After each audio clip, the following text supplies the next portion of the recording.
My dear students, once again I welcome you all to your history online class. So again in today's online class we'll focus with your new chapter from your world history with chapter 11, that is Rise of Fascism, especially Italy country, one of the European nation from the year of 1922 till 1939. So in this chapter mainly we'll focus that how Italy became one of the most powerful country after lots of leadership was being taken, especially by one of the great dictator known as Benito Mussolini, and what kind of strategy or what kind of planning was taken by him after later on after Emmanuel King made Benito Mussolini a Prime Minister of Italy, and lots of rectification, lots of changes in Italy's administration was done under his supervision. So let's start the class. So first we will focus on the main features of Mussolini's domestic policy. So Mussolini means Benito Mussolini, and before that I would like to tell you that he founded Fascist Party in 1919 for Italy, a new kind of political party that existed till the end of Second World War. And here we see over the domestic policy. Over the domestic policy, what kind of changes or what kind of new kind of introduction was also done by Benito Mussolini, and that became one of the most aspect to go for the Second World War, having an alliance like Germany and Asian country Japan over the Allied powers. So here we see that how later on Italy got lots of confidence, at the same time how the administration of Italy could be done in a proper way.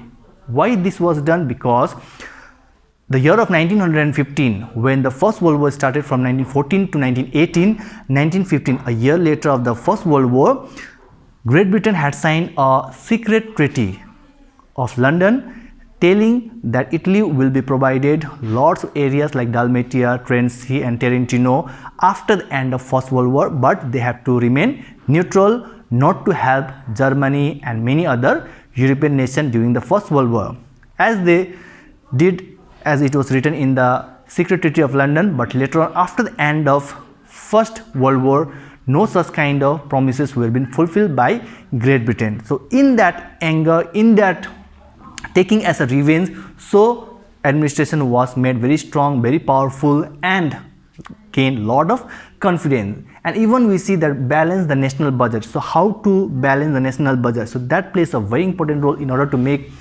Italy nation a very powerful nation. At the same time, what kind of ways, a techniques, a program could also be done for further progress of Italy.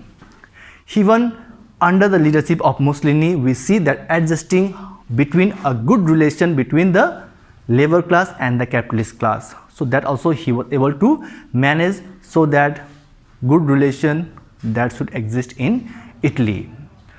Shipping industries developed, and later on even the silk production also went very high. It got increased, where lots of earning started flowing in Italy's people, for Italy's people, as well as for the administration of Italy and many other things.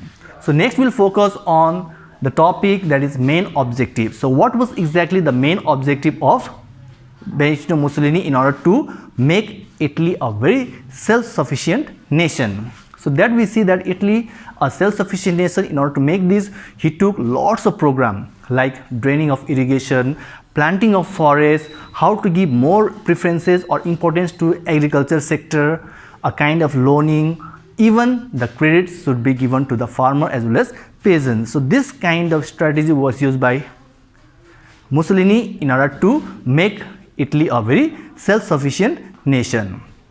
Increase in agricultural land, even that was also a part of the program by Mussolini.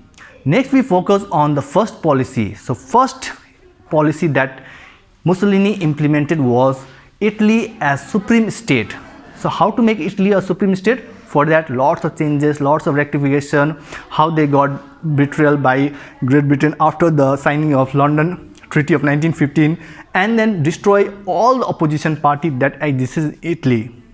When Benito Mussolini came into power, he made strict laws and orders, rules and regulations for the officers, for the countrymen, as well as for the common citizens, and that they had to follow.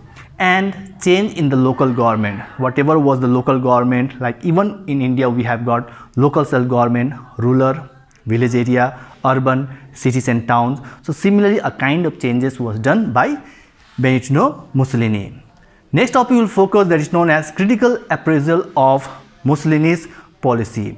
That means Benito Mussolini, after he got the leadership, after he became a dictator or later on he became a prime minister of Italy, so lots of policy was being changed, it was being introduced for the first time, many of the sector was established, but lots of critics, that is the people, they had to say regarding that. So here we see that how he made fascist party, which was founded by him in 1919, it was made into autocratic. So overall the power, the functions lies only on the party known as fascist party and all the opposition party to destroy or put to a full stop.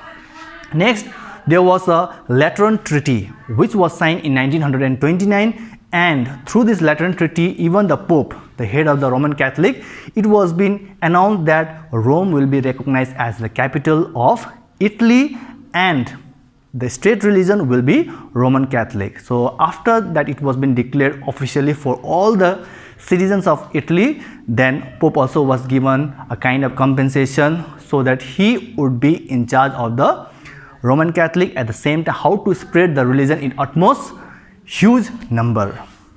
Next, as I already told you, accepted Roman Catholicism as official state religion of Italy, and then we talk the last and the final topic but very important, known as economic policy. So how Benito Mussolini wanted to make the economic sector of Italy a very powerful one, and for that a slogan was been raised known as Battle of Wheat. So through the wheat, it was a symbol that how we have to give our more hard work or more efficiency on this agriculture sector, and that would really make a lot of matter for citizens of Italy as well as for the nation itself. Next, we focus that how the agricultural credit bank was being established. Why this bank was established? So that a credit would be given to the citizens of Italy, especially to the farmer or the peasants, for producing or for just cultivating new kinds of saplings or any of the production in their local land. And then even the training of farmers was been given, training to farmers how to use, how to take the loan from the credit bank, what kind of saplings should be done in which month, what are the techniques, which kind of soils are very much fertile for this kinds of production. All kinds of knowledge as well as proper training was provided, and even they were told to join the agriculture cooperatives that was being made in Italy.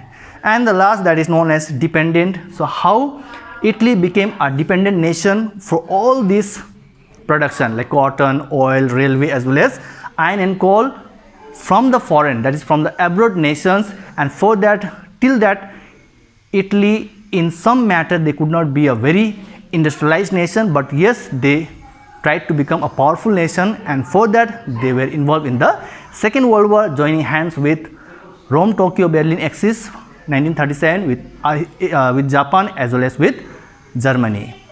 I hope you have understood today's class, the lecture as well as the explanation that I gave you regarding Italy and the role of Benito Mussolini's leadership and the policies that he used in order to make Italy a very self-sufficient nation. Till then, stay safe, thank you and God bless.